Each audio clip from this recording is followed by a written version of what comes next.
This morning we had formally requested an extension of the ceasefire. That is not true at this moment.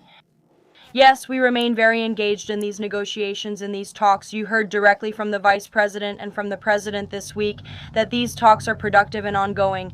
Yes, and that's where we are right now.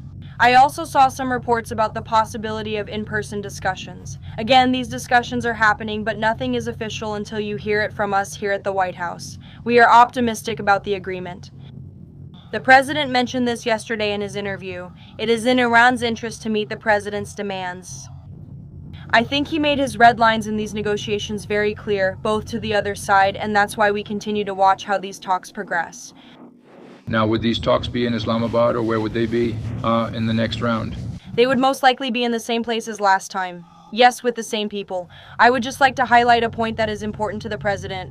Yes, the Pakistanis have been incredible mediators throughout this whole process. We really appreciate their friendship and their efforts to bring this agreement to a conclusion. They are the only mediators in this negotiation. Although many countries around the world want to offer help, the President feels that it is important to continue streamlining this communication through the Pakistanis, and that is what continues to happen. Caroline. Will. Thank you, Caroline. How much room do you see for additional sanctions being placed on Iran?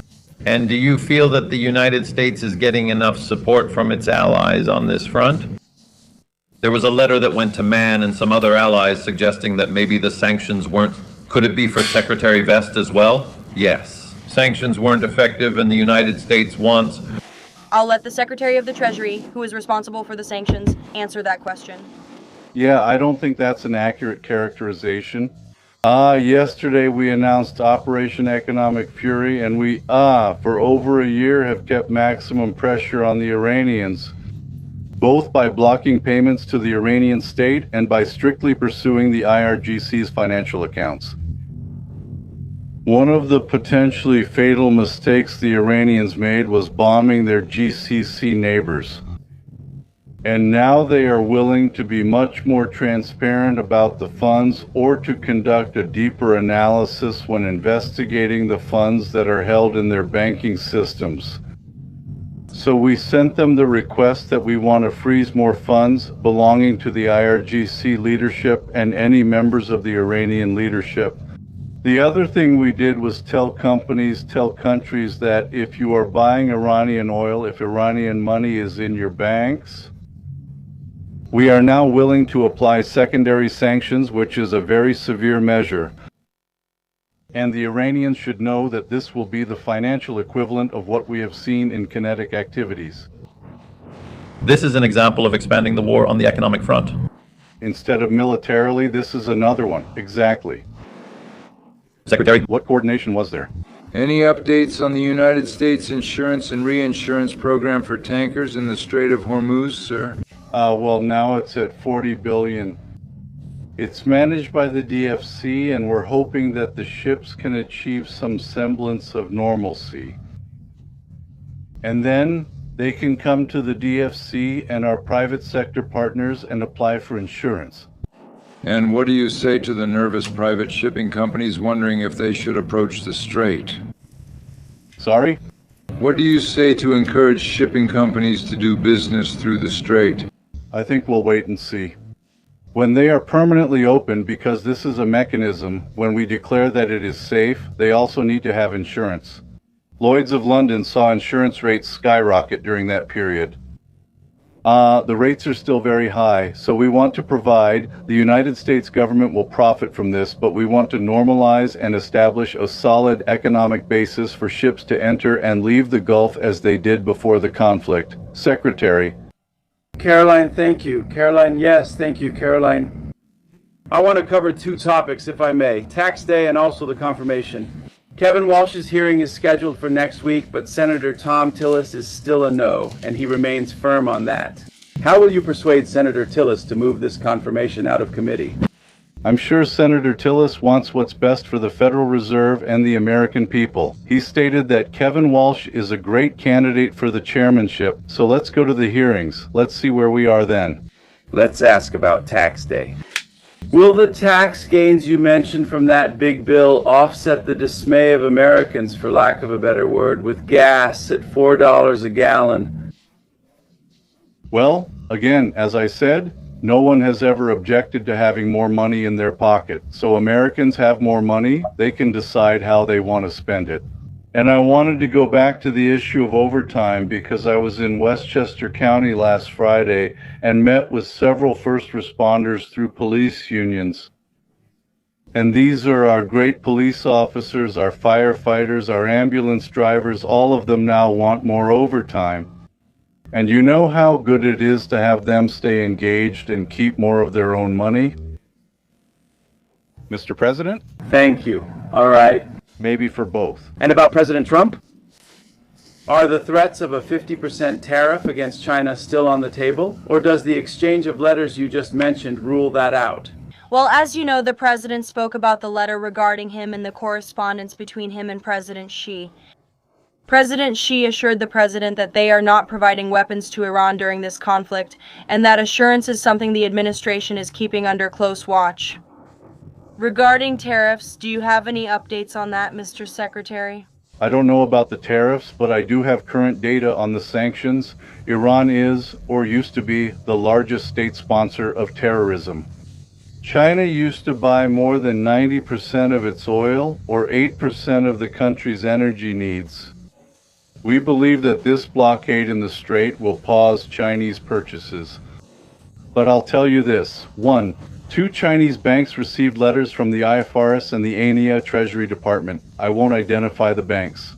But we told them that if we can prove there is Iranian money circulating in their accounts, we are willing to impose secondary sanctions. Are you considering any additional sanctions relief, Mr. Secretary, for the countries that are suffering right now to get more oil to your allies? We are not going to renew the general license for Russian oil again, nor the general license for Iranian oil. I repeat, that was oil that was already on the water before March 11, right? So all of that has already been used. With your question, Secretary of the Treasury, as noted, 53 million Americans have already used these new tax exemptions from the President. Could you talk about the relief this brings specifically to working class Americans like waiters, bartenders, overtime workers, but also the impact this will have on the economy? Well, there are a few things I can tell you. I think Kelly is very popular, but among service workers, maybe I'm the most popular cabinet secretary in DC. When I show up, doormen, waiters, and waitresses all say, "Thank you for no tax on tips." Recently, I was at a diner in Westchester County, and I could see that this is an absolute hit among them. In terms of what's happening with these people and what we still can't understand, but we'll be able to provide data later. These 52 million represent how many people have used at least one of these provisions. So, we expect that there are probably several tax filers who have used more than one of these 4 main items. And look, again, that's it. It's America first. Hardworking Americans keeping more of their money, just like our small businesses do. You know, if we go back and look when we hear the left say this was a tax cut for millionaires and billionaires, they wanted to raise the tax rate for everyone making over $500,000. That's a small business killer. Thank you. I have a question for the Secretary and then for the Administrator. Mr. Secretary, since we talked about China a little while ago, it's been just over a year since Liberation Day and the trade deficit has dropped drastically. Are these gains sustainable, or are you concerned about possible retaliatory actions that could undermine this progress? I actually think we will continue to make progress in reducing the trade deficit with China. Since last summer, there has been great stability in the relationship, and actually the central point of this relationship is the strong respect that both leaders have for each other.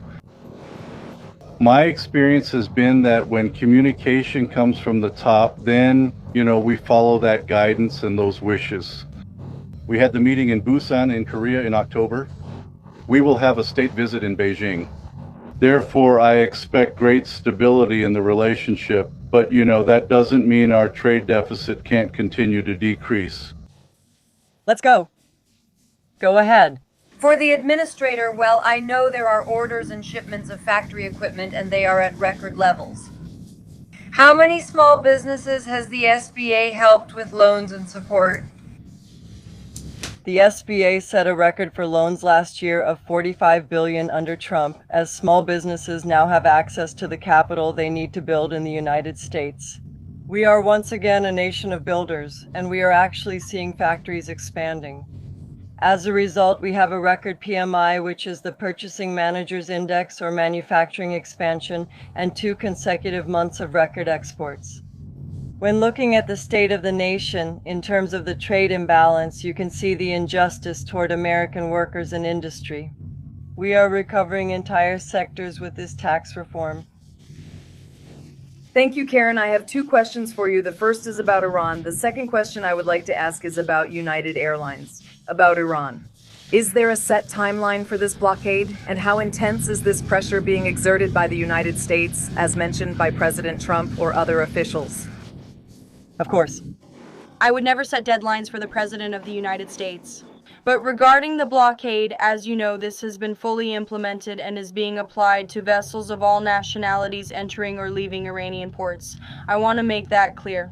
I've also seen some incorrect information about this. This includes all Iranian ports in the Arabian Gulf and the Gulf of Oman. And our United States forces in the region are supporting freedom of navigation for vessels transiting through non-Iranian ports. I know some in the press were confused about this. We are supporting freedom of navigation, just not for oil tankers or vessels that benefit Iran's economy while negotiations are ongoing. And now about United. There have been reports that United's CEO proposed a merger with American Airlines. This would affect tens of millions of Americans. Oh, this was proposed in a meeting with President Trump. Is he seeking support in this merger? We don't have a position, nor do we comment. I know it's an idea proposed by the private sector, but it didn't come from the President or the White House. The Chamber hasn't given an opinion or commented on the matter yet. John, you may proceed. Thanks, Caroline. This is for Secretary Vicente. Next Monday, importers will be able to start requesting refunds for customs duties, and according to the information I received, $127 million are eligible for reimbursement. How does this process work? How can a shipper, an importer, for example, request this kind of refund over the phone? These are not treasury funds. We would only pay the amount under the administration of the CPB. Yes, so explain this process. I understand that you don't run the program. How does it work in practice? If you're an importer and you've paid those tariffs and the Supreme Court has considered them illegal, how do they get that money back? Well, they would get in touch with the CPB, and I think the number you're mentioning is the amount for those who have already requested a refund. So it's in process, and let's see what the timeline for that will be. Will all these refunds from the ZIL Treasury affect the economies of ZIL and Siwa? Again, let's see. We'll have to see what comes out, and we'll have to see what the companies will do with them, just to be clear. Thanks to the Supreme Court, part of that money is going back to China. So is this going to affect ZIL's economy? I don't know. prossiga. A question for Secretary Blinken. You may proceed. Secretary, you were quoted in an interview this week saying that a little economic pain was worth it for international security. Is that the message from this government to voters in the face of high fuel prices, that before the legislative elections it's worth facing this pain? Yes, it is. Well, the main message is very short-term volatility for a long-term gain. Exactly. And Danny, if I may add to that, the president has been very clear again, as the secretary said, that this is a short-term disruption for the sake of the long-term strategic goal of ensuring that the world's leading state sponsor of terrorism cannot obtain a nuclear weapon. And that's a good thing for the American people. That's a good thing for people all around the world. As the president and his economic and energy team have repeatedly stated, once negotiations with Iran are concluded and the strait reopens, we expect gas prices to go down. Thank God we have an administration that believes in American energy dominance and in lowering prices at the pump. Look at how gas prices have gone down over the past year since this president took office. It's a stark contrast with the previous administration and with the Democrats in this city, who believe in making it harder for our domestic energy industry, who believe in importing our most precious resources, who believe in implementing policies that created the worst inflation crisis in history. So, President Trump built the greatest economy in the world before. He's doing it again. We have this short-term disruption, but that isn't aimed at making sure these terrorists don't have a nuclear bomb. Jennifer, I was joking.